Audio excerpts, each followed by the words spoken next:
Bonjour, alors moi je suis Laetitia Edouin, je suis chercheure au CNRS et je travaille au CRIOB et ma spécialité c'est étudier le corail et comprendre sa biologie.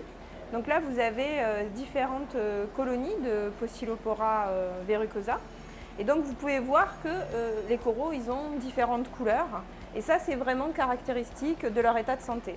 Et si on s'approche vraiment, on va pouvoir voir les tissus du corail et dans ces tissus on va trouver des petites algues qu'on appelle l'azooxanthelle.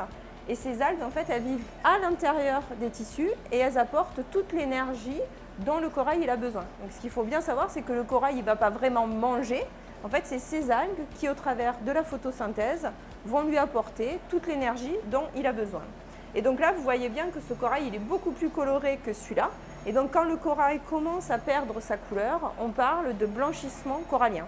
Et donc, il blanchit parce que les petites algues qui se trouvent à l'intérieur vont être expulsées. Et ça arrive notamment quand l'eau de mer elle devient trop chaude, anormalement chaude.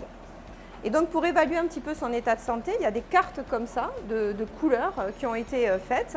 Et du coup, on va pouvoir évaluer la couleur de ce corail et se dire que là, on est sur un indice 4. Alors que si on compare celui-là, ben on va voir qu'on est plus sur un indice 2 ou 1. Donc ça nous donne ce qu'on appelle un index un petit peu de son état de santé. Et plus le chiffre il est bas, plus le corail il est stressé.